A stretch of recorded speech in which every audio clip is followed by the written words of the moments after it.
할렐루야. 주 예수님 은혜 안에서 평안하셨습니까? 먼저 기도 드리시겠습니다. 하나님 아버지 감사합니다. 오늘은 하나님의 은혜 가운데 지금까지 우리 한국 교회를 통해서 선교 대한민국 또 하나님의 말씀 위에 이승만의 대통령의 충실한 주의 종을 통해서 이 대한민국을 하나님 나라와 복음으로 세운 대한민국, 하나님께서 이제 한국 교회를 하나님께서 생각하시고 또한 이제 자유통일, 복음통일 그리고 또 뿐만 아니라 선교 대한민국 그리고 예수님 한국 자유통일을 이루어낼 수 있는 신실한 우리 나라를 하나님의 예수님 재림을 준비하는 나라로 세워주시옵기를 간절히 바랍니다. 또한 하나님의 자녀들에게 더욱더 하나님 나라와 복음을 위해서 더욱 기도하게 하시고 또 하나님의 은혜 가운데에서 더욱 또 한 표를 선택을 잘 해서 하나님 앞에 합당한 일꾼들이 국회에 입성을 해서 주님 선교 대한민국을 이루는 그러한 지도자들로 다 세워질 수 있도록 은혜 내려 주옵소서. 이 시간 하나님께서 열왕기하 11장부터 13장까지 말씀을 통해서 하나님의 선하시고 기뻐하신 뜻을 올바로 깨달을 수 있도록 또 깨닫고 순종함으로 삶 속에서 이 말씀을 이루어낼 수 있도록 지켜낼 수 있도록 하나님 성령님께서 친히 주관하시고 인도하여 주옵소서. 예수님의 이름으로 기도하옵나이다. 아멘. 열왕기하 11장 1절부터 3절 말씀을 보고자 하는데요. 여기에서는 아달랴의 남유다 통치와 요아스의 구출에 대한 내용을 말씀을 하고 있습니다. 그래서 열왕기하 8장 16절에서 29절에 이어서 남유다 왕국의 역사를 다시 말씀을 하고 있습니다. 이미 앞에서 말씀드린 것처럼 예후의 반역 사건에 휘말려서 남유다 제6대 왕 아하시아가 살해당하자 예루살렘에서는 궁중 반란이 발생합니다. 바로 아하시아의 어머니였던 아달랴에 의해서 자행이 된 이 비극은요, 왕이 찬탈을 위해 자기 손자들마저 몰살시키는 참극을 빚었습니다. 그리하여 다윗의 피를 이어받은 유다 왕족이 진멸되는 결과를 가져왔는데요. 그 비극의 와중에서도 아하시아의 아들 요아스가 요람의 딸이자 제사장 여호야다의 아내였던 여호세바에 의해서 구출되어 여호와의 성전에서 6년 동안 숨어 지내게 됩니다. 한편으로 아달랴가 이와 같은 참극을 자행하게 된 이유는요, 권력욕 외에도 그녀가 아합과 이세벨 사이에서 태어난 딸로서 자기 친정 아합 왕가에 속한 자가 남김없이 죽임을 당한 것에 대해 복수하려는 마음을 가졌기 때문입니다. 즉 하나님께서 예후를 통해서 아합 왕가를 철저히 징벌하시자 아달랴 역시 하나님께서 아끼시는 다윗 왕가를 진멸하기로 작정한 것입니다. 그래서요, 그녀는 하나님께 대적하기 위해서 자신의 손자들을 모조리 살해하는 죄악을 스스로 범하고 말았습니다. 바로 이러한 여기 말씀에서 우리가 얻게 되는 교훈은요, 첫 번째는 사단의 세력은 할 수만 있다면 하나님의 백성들을 단 한 사람도 남기지 않고 넘어뜨리기 위해서 수단과 방법을 가리지 않는다는 것입니다. 아달랴가 다윗 왕가를 진멸하기 위해서 자신의 손자들까지 몰살시킨 것은 전적으로 사탄의 술수였습니다. 오늘날에도 마귀는 우는 사자같이 두루 다니면서 성도들을 삼키려고 하고 있습니다. 두 번째는요, 사단의 술수와 인간의 반역에도 불구하고 하나님의 구원 계획은 결코 실패하지 않습니다. 아달랴가 일으킨 참극 속에서도 하나님께서는 여호세바를 통해서 요아스를 구출하심으로써 다윗과 맺은 언약을 지키셨습니다. 그런데 장차 예수 그리스도께서 다윗의 자손으로 초림, 성육신 하시게 된다는 점에서 여호세바에 의한 요아스의 구출은 구속사적 의미를 지닙니다. 세 번째는요, 현실 세계 속에서 개인적 야욕을 달성하기 위해 물불을 가리지 않는 자의 시도가 일단 성공하는 것처럼 보일지라도 결국 승리하는 것은 하나님의 뜻에 합당한 삶을 추구하는 사람입니다. 다윗 왕가를 진멸하고 유다의 왕권을 차지하는 데에 성공한 것처럼 보이는 아달랴는 불과 6년 후에 권력과 생명을 동시에 잃게 됩니다. 네 번째는요, 사악한 자들은 하나님의 심판과 징벌을 당하게 될 때 두려워하고 회개하기보다 원망하며 더 큰 범죄에 빠집니다. 예후를 통해서 아합 왕가에 내린 하나님의 심판과 징벌을 목격한 아달랴가 회개하기는커녕 오히려 하나님께 대적하여 다윗 왕가에 복수한 것이 그 좋은 실질적인 예라고 할 수 있습니다.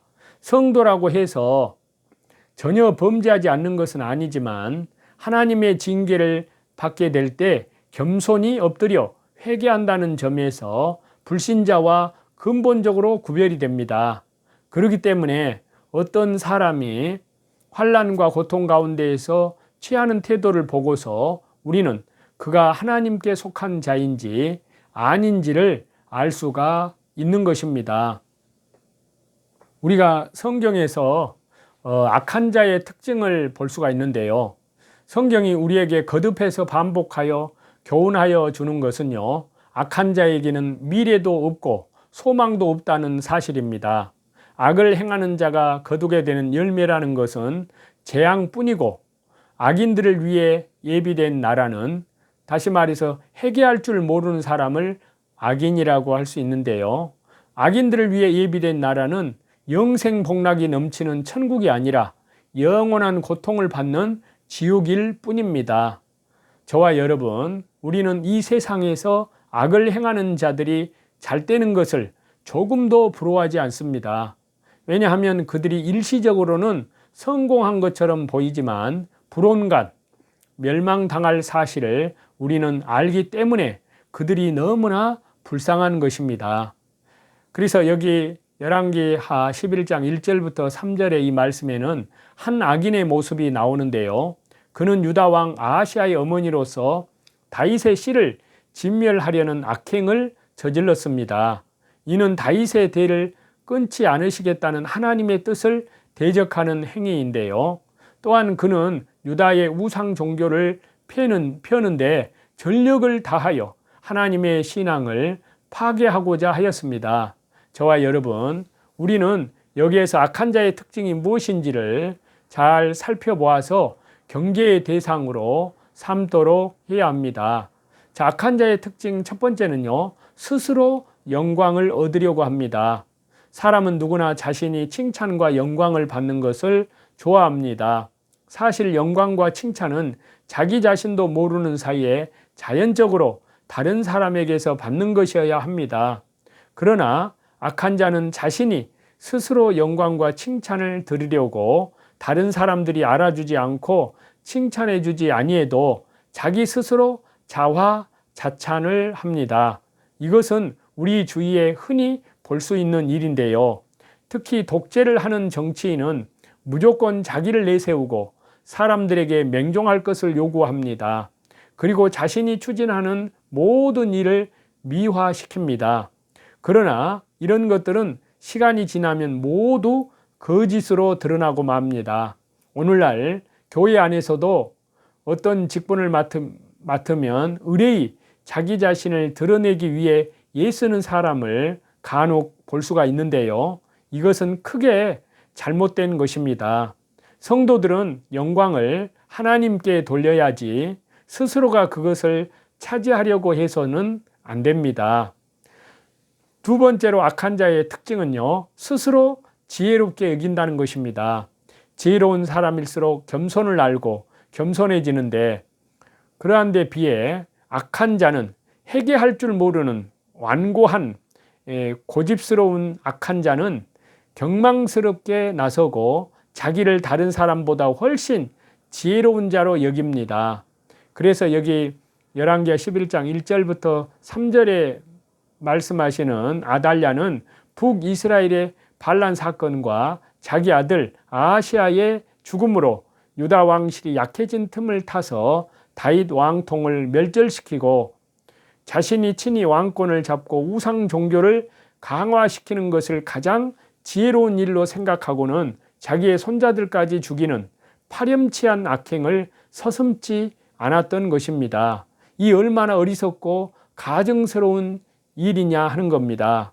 저와 여러분, 우리는 스스로 지혜로운 채 하지는 않는지, 그래서 자신의 고집과 편당 때문에 하나가 되어야 할 교회가 분열되거나 분쟁이 일어난 일은 없는지, 또한 내 생각과 내 방법을 가장 이상적인 것으로 생각하고 남의 의사를 무시하는 배타적인 사고방식은 없는지, 저와 여러분, 우리는 이러한 어리석은 생각을 버려야 할 것입니다. 악한 자의 특징 세 번째는요, 악을 거듭 행합니다. 회개할 줄을 모르고 끝까지 고집한다는 것입니다.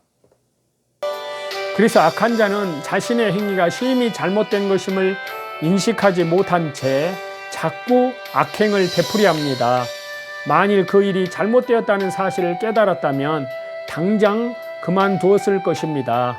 그러나 여전히 되풀이하는 것은 마음속에 악한 것이 가득 차 양심이 무디어 있기 때문입니다. 이것이 악한 자의 특징입니다. 그러니까 회개할 줄 모른다는 것입니다. 이는 마치 술에 중독된 자가 술이 나쁘다는 사람들의 충고에도 불구하고 여전히 태도를 바꾸지 않고 술 마시기를 계속하는 것과 같습니다. 그렇기 때문에 악한 자는 악에 중독이 되어 있어서 악행을 쉽게 끊지 못하는 것입니다. 저와 여러분, 우리는 악에 대하여 무디어 있으면 안 됩니다. 우리는 악에 속한 자가 아니라 선하신 하나님께 속한 자이기 때문인데요. 하나님께서 사랑하시는 저와 여러분, 악한 자의 특징은 스스로 영광을 차지하려 하고 스스로 지혜롭게 여기고 거듭해서 악을 행하여 결국 멸망의 길로 빠져드는 것이라고 말씀을 드렸습니다. 저와 여러분, 우리는 악한 자들을 멀리해야 합니다. 지금도 사탄은 집요하게 성도들을 미혹하고 있다는 사실을 인식하고 항상 하나님의 말씀과 기도에 성령님의 굳게 서서 언제나 경각심을 가지고 악에 빠지지 않는 성도들이 다 되어야 할 줄 압니다. 악은 그 모양이라도 버리는 성도들이 되시기를 하나님께서는 간절히 원하시고 계십니다. 그러한 저와 여러분이 다 되시기를 우리 주 예수 그리스도 이름으로 간절히 축원합니다. 기도하겠습니다. 하나님 아버지, 감사합니다. 아버지의 귀한 말씀을 생명의 양식으로 이 시간 우리 영혼 속에 양식으로 받았습니다. 하나님의 말씀이 우리 속에 풍성히 거하여 참으로 청년이 무엇으로 그 행실을 깨끗게 할 수 있겠습니까? 다만 주께 범죄치 아니하려 하여 주의 말씀을 내 마음에 두었다라는 말씀과 같이 주의 말씀은 우리들의 발에 빛이요 또한 발에 등불인 줄 믿습니다. 하나님 말씀, 성령의 검, 하나님의 말씀을 가져서 말씀 앞에 철저히 불순종한 거나 하나님 보실 때 합당치 못한 그런 목이 곧은 죄악들이 있으면 철저히 말씀 앞에 회개하게 도와주시옵소서. 주 예수님의 십자가의 보혈 영원한 속죄함 안에서 철저히 회개하고, 또한 믿음의 주요 온전케 하시는 우리 주님 한 분만을 바라보면서 오늘도 다시 재림하시는 주님을 향하여 신실한 믿음으로 오늘이라 일컫는 동안 신실하게 살아갈 수 있도록 은혜 내려 주옵소서. 감사드리며 예수님의 이름으로 기도하옵나이다. 아멘. 저와 여러분의 영혼을 주 예수 그리스도 이름으로 사랑하고 축복합니다. 감사합니다.